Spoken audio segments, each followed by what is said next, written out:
Hari ini, kita akan membahas sebuah isu yang sangat serius dan jarang dibicarakan, yaitu krisis mental di tubuh militer Israel.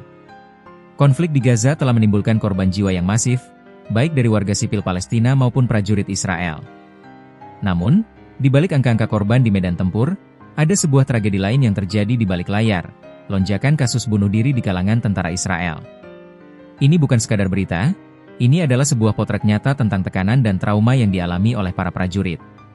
Kita akan membedah mengapa angka bunuh diri ini meningkat, apa yang menjadi pemicunya, dan apa dampak dari krisis mental ini terhadap militer Israel secara keseluruhan. Beberapa waktu lalu, publik Israel digemparkan oleh kabar tragis. Seorang prajurit dari Brigade Golani ditemukan tewas bunuh diri di sebuah pangkalan militer di utara Israel.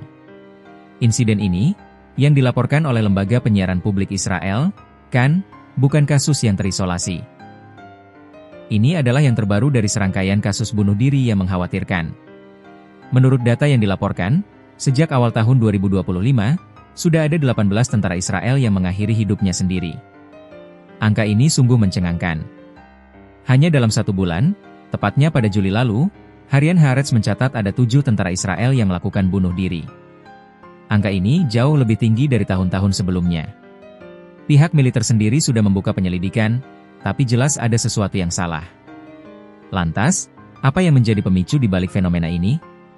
Sebuah penyelidikan internal militer Israel memberikan kita sedikit gambaran. Laporan tersebut menyimpulkan bahwa mayoritas kasus bunuh diri dipicu oleh tekanan mental dan kondisi keras yang dialami para tentara. Terutama, mereka yang ditugaskan dalam operasi pertempuran di jalur Gaza. Bayangkan, para prajurit ini harus menghadapi situasi yang sangat brutal. Mereka melihat kehancuran, kehilangan rekan, dan terlibat dalam pertempuran yang intens.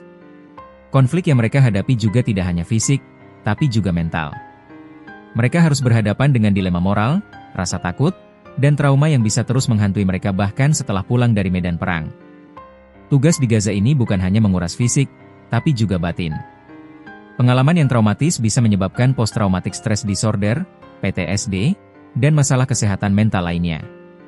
Sayangnya, stigma terhadap masalah mental di lingkungan militer seringkali tinggi, membuat para prajurit enggan mencari bantuan.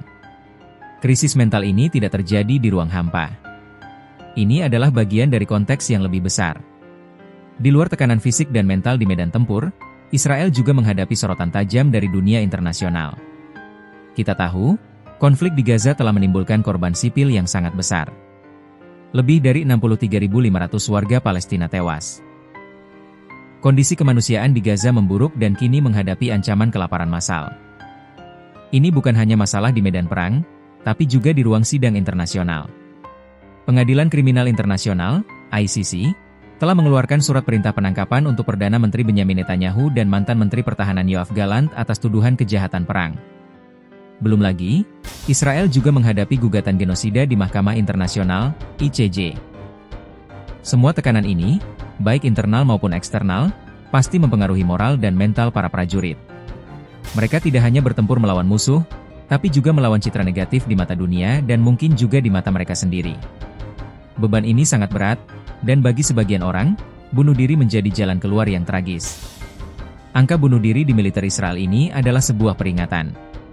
Ini adalah tanda bahwa biaya dari sebuah konflik tidak hanya diukur dari korban jiwa di medan perang, tapi juga dari kerusakan batin yang mungkin tidak terlihat. Ini menunjukkan bahwa para prajurit, di balik seragam dan senjata mereka, juga manusia yang rentan terhadap trauma dan tekanan mental. Ini adalah isu yang perlu mendapat perhatian serius, tidak hanya dari militer Israel, tapi juga dari komunitas internasional. Perang meninggalkan luka yang dalam, dan kita tidak bisa mengabaikan mereka yang berjuang di garis depan dan membawa pulang trauma itu.